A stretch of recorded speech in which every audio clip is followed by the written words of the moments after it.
اللہ نے نبی صلی اللہ علیہ وسلم کو بیان سکھلایا، تقریر کرنی سکھلائی،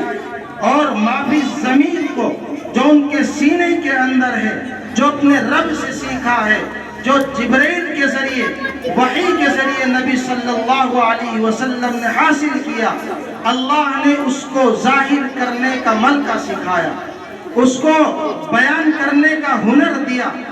اس کو واضح کرنے کا سلیقہ دیا۔ یہ نبی صلی اللہ علیہ وسلم کو اللہ رب العزت نے دیا، یہ ہنر، یہ تحفہ، یہ عظیم قیمتی شے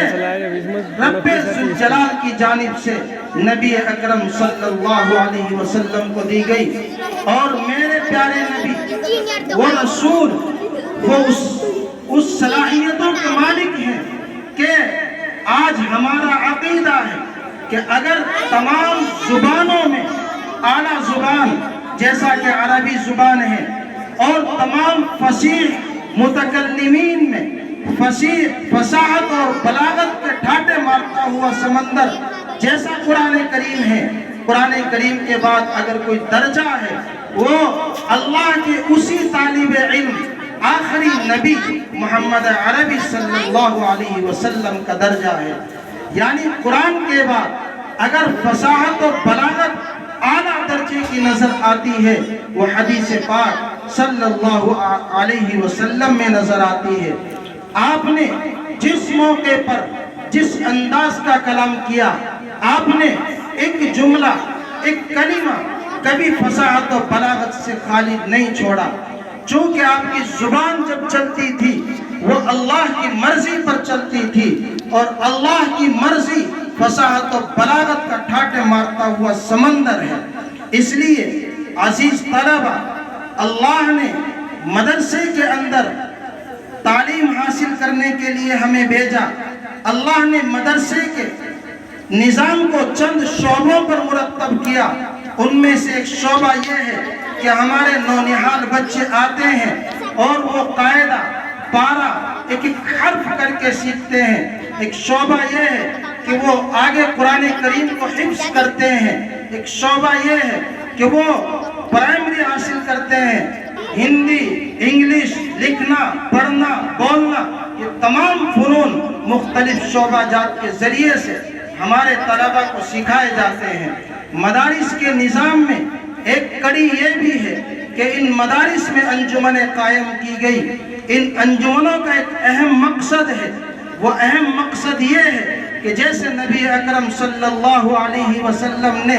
اپنے رب سے سیکھا اور پھر پوری دنیا کو بتایا۔ صحابہ نے عرض کیا کہ ایک مرتبہ پیارے حبیب صلی اللہ علیہ وسلم فجر کے وقت تشریف لائے اور ممبر پر بیٹھے، آپ نے بیان شروع کیا، ممبر پر بیٹھے بیان شروع کیا، فصاحت و بلاغت کے ساتھ، صاف ستھرے انداز میں شیریں بیان اور خوبصورت لہجے کے ساتھ پوری طرف کے انداز میں آپ نے ظہر تک بیان فرمایا، اور پھر ظہر کی نماز ادا کی۔ ظہر کی نماز ادا کرنے کے بعد آپ نے عصر تک بیان فرمایا، پھر عصر کی نماز ادا کی، اور پھر مغرب تک آپ نے بیان فرمایا۔ یعنی آپ نے ما کان وما یکون جو آج تک ہو چکا تھا، یعنی نبی اکرم صلی اللہ علیہ وسلم کی حیات تک، حضرت آدم سے لے کر جب تک جو کچھ ہو چکا تھا آپ نے وہ بھی ارشاد فرمایا۔ ما یکون جو قیامت تک ہونے والا ہے، اللہ کے نبی صلی اللہ علیہ وسلم نے وہ بھی بیان فرمایا۔ یعنی صبح سے لے کر شام تک اللہ کے نبی صلی اللہ علیہ وسلم نے 23 سال میں اپنے رب سے جو کچھ سیکھا ہے، وہ صبح فجر سے لے کر طلوع شمس سے لے کر غروب شمس تک آپ نے پورا کا پورا علم بیان فرمایا۔ اور صحابہ نے کہا کہ ہم میں سے جس صحابی نے اس بتائے ہوئے علم کو محفوظ کیا، ہم میں وہ اعلم سب سے بڑا علم رکھنے والا صحابی کہلایا، اور جس نے کم حفظ کیا، کم محفوظ کیا، وہ چھوٹے درجے کا عالم اور صحابی کہلایا۔ اس لیے اللہ کے نبی صلی اللہ علیہ وسلم نے جس طرح اپنے رب رب سے، اپنے استاد سے سیکھے ہوئے علم کو اپنے سینے سے نکال کر خوبصورت زبان سے بہترین انداز سے تمام صحابہ کے سامنے پیش کیا. صحابہ نے اسے اپنے دلوں میں محفوظ کیا. انہوں نے تابعین کے سامنے پیش کیا، تابعین نے اپنے دلوں میں محفوظ کیا، انہوں نے تابعین کے سامنے ذکر کیا. اسی طریقے سے یہ سلسلہ چلتا ہوا ہم تک پہنچا ہے. اب ہماری ذمہ داری ہے کہ جس طرح نبی صلی اللہ علیہ وسلم نے اپنے رب سے سیکھا اور محفوظ کیا اور خوبصورت انداز میں اسے اپنی امت تک پہنچایا، ہماری ذمہ داری ہے کہ ہم اپنے اساتذہ سے اسی انداز سے سیکھیں، اسی انداز سے محفوظ کریں، اسی انداز سے ہم اپنے مافی ضمیر کو ادا کرنے کی، بیان کرنے کی کوشش کریں. مولانا علی میاں ندوی رحمت اللہ علیہ جگہ لکھتے ہیں کہ اگر انسان کے اندر دو مہارتیں پیدا ہو جائیں، نمبر 1 مطالعہ کرنے کی عادت، یعنی کتابوں کو غور سے دیکھ کر انہیں پڑھنے کی عادت ہو جائے اور کثرت مطالعے کی عادت ہو جائے، ایک تو یہ چیز ہے. اور دوسری چیز ارشاد فرمائی کہ دوسری چیز یہ ہے کہ اس جو مطالعہ کیا ہے اس مطالعے کو کما حقہ بیان کرنے کی صلاحیت اس انسان کے اندر پیدا ہو جائے. تو میں قسم کھا کر کہتا ہوں، دنیا کی کسی بھی حکومت سے اگر مقابلہ ہو جائے تو دنیا کی کسی بھی حکومت اسے زیر نہیں کر سکتی، چونکہ اللہ نے زبان کے اندر وہ قوت دی ہے کہ انسان زبان کے ذریعے سے کسی بھی بڑی سے بڑی طاقت کو زیر کر سکتا ہے. اگر کسی کے اندر اپنے مافی ضمیر کو، اپنے دل کی بات کو پیش کرنے کا سلیقہ نہیں ہے اور صلاحیتیں نہیں ہیں تو یاد رکھیے کہ اسے اپنے وکیل متعین کرنے پڑتے ہیں. مقدمات کے لیے اسے دوسروں کا سہارا لینا پڑتا ہے کہ آپ میری طرف سے یہ بات یوں پیش کیجئے، آپ میری طرف سے یہ مقدمہ یوں پیش کیجئے. لیکن اگر انسان خود بیان کرنے کی صلاحیت رکھتا ہو تو وہ خود اپنے مقدمے کو اپنی زبان سے اپنے انداز میں جس وقت پیش کرے گا تو قاضی اس مقدمے کو سننے کے بعد آدھا فیصلہ وہ اپنے دل میں کر لے گا کہ جس انسان کو مقدمہ پیش کرنے کی صلاحیت ہے تو اس انسان کو دلائل پیش کرنے کی صلاحیت بھی ہوگی. اس لیے ہماری ذمہ داری یہ ہے کہ ہم شروع سے لے کر آخر سال تک ہر انجمن میں ہر موقع پر اپنی تقریر کو کریں. اور اس کی ترتیب یہ رہتی ہے، میں طلباء سے کہا کرتا ہوں کہ ہم نے جس وقت انجمنوں کے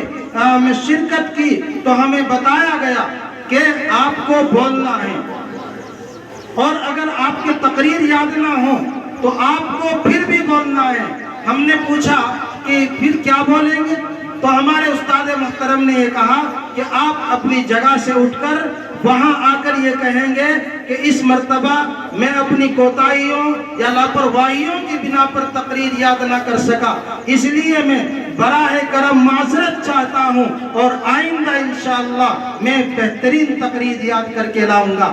آپ نے اگر معذرت اس انداز سے کر لی تو سمجھئے کہ اس مرتبہ آپ نے تقریر کی ہے. لیکن اگر آپ کو معذرت کرنی بھی نہیں آتی تو آپ کی ذمہ داری اور بڑھ جاتی ہے کہ آپ کو تقریری میدان میں، تحریری میدان میں اور مطالعے کے میدان میں آگے آنا ہوگا. آپ کو محنت کرنی ہوگی. اور اگر ہر ہفتے آدمی تقریر کرنا چاہتا ہے تو اس کے لیے بہت مشکل نہیں ہے، بہت آسان ہے. طریقہ میں بتاتا ہوں، ہم نے اس کا تجربہ کیا ہے. میں تقریباً 9 سال سے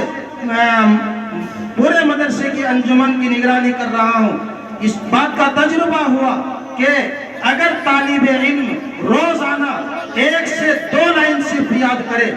تو 6 دن کے اندر 12 لائن یاد ہو جاتی ہیں، اور 12 لائن بیان کرنے کے لیے اسے 12 لائن یاد کرنے کے لیے اسے 24 منٹ چاہیے. 12 لائن پیش کرنے کے لیے اسے 24 منٹ چاہیے. لیکن یہ 24 منٹ تجربے کے بعد، محنت کے بعد، پوری جد و جہد کے بعد ہوگی. اگر اس نے ابتدائی طور سے 12 لائنیں یاد کی ہیں تو وہ کھڑا ہوگا تو اس وقت 6 دن چونکہ اس نے سبق یاد کیا 6 ہی منٹ بول پائے گا. اگلے سال پھر محنت کرے گا تو اس کی 12 منٹ ہو جائیں گے. جیسا کہ اندازہ ہو رہا تھا کہ وہ طالبہ جس نے خوبصورت لہجے میں بہترین الفاظ کے ساتھ اچھی لغت کے ساتھ اور تمام قواعد کے ساتھ جو کلام پیش کیا وہ دلوں میں اتر گیا۔ یہاں بھی ایک شعر لکھا ہوا ہے، بھی نظر پڑی، دل سے جو بات نکلتی ہے اثر رکھتی ہے، دل سے جو بات نکلتی ہے اثر رکھتی ہے، پر نہیں طاقت پرواز مگر رکھتی ہے، مگر اس میں ایک چھٹا ہوا ہے۔ تو بہرحال پر نہیں طاقت مگر پرواز رکھتی ہے۔ اگر اس انسان کے اندر اس کے جسم پر نہیں لگے ہوئے، جیسا کوے کے اوپر، کبوتر کے اوپر پر ہوتے ہیں جسے ہم پنکھ بولتے ہیں، جن سے وہ اڑتا ہے، اگر انسان کے اوپر پر نہیں ہے اور اس کے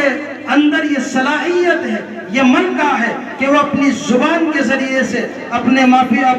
کلام کے ذریعے سے وہ دنیا کے دلوں پر وار کر سکتا ہے، تو اس کا مفہوم یہ نکالا گیا کہ وہ یہاں بیان کرے گا، اسے دنیا میں سنا جائے گا، گویا اس نے اڑ کر پروں کے ساتھ، پرواز کے ساتھ پوری دنیا میں گویا اپنے مافی ضمیر کو پہنچایا ہے۔ اس لیے میری ان بچوں سے یہ درخواست ہے کہ اپنے وقت کو قیمتی سمجھ کر اپنے اساتذہ سے اسی انداز سے ہم سیکھیں جیسے میرا پیارا نبی اپنے رب سے علم حاصل کر رہا تھا، اور اس نے فکر کے ساتھ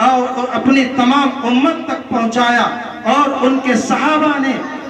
اپنے تابعین کو، اور ان کے صحابہ نے اپنے تابعین کو، اور ان تابعین نے ہم تک یہ پہنچانے کی سعی فہم کی ہے۔ انشاءاللہ ہم اللہ سے مدد مانگتے ہیں اور ارادہ رکھتے ہیں کہ اللہ تو ہماری مدد کرنا، ہمیں علم صالح عطا کرنا، اور ہم تیرے اس علم کو دنیا کے گوشے گوشے، کوچے کوچے، گلی گلی، جنگلات ہو یا سمندر ہو یا کوئی آبادی ہو، ہر جگہ ہم تیرے اس قرآن کی دعوت کو پہنچائیں گے، تیرے پیارے حبیب صلی اللہ علیہ وسلم کے مقصد کو پہنچائیں گے۔ اور اگر ہم نے اس ارادے کے ساتھ محنت کی تو انشاءاللہ انہی ٹاٹ پٹیوں پر بیٹھ کر علم حاصل کرنے والوں میں وہ مجدد پیدا ہوں گے جن پر حسرتیں کرے گی، جن پر دنیا مر مٹے گی، جن سے ملاقات کے لیے دنیا دور دراز سے سفر کر کے ہزار روپیہ خرچ کر کے وہ تشریف لائے گی، اور ان مجددین سے، ان علماء سے، ان محدثین سے اور ان مفکرین سے ملاقات کر کے اپنے لیے باعث سعادت سمجھے گی۔ اس لیے ہم ارادہ کرتے ہیں، ہم اللہ سے دعا کرتے ہیں، اللہ مدد تیری، رحمت تیری، ارادہ میرا، اور تیری مدد اور میرا ارادہ ہوگا تو انشاءاللہ قرآن اور حدیث کی تعلیمات دنیا کے گوشے گوشے میں پھیل جائے گی۔ بس میں اسی پر اپنی بات کو ختم کرتا ہوں۔ وما علینا الا البلاغ۔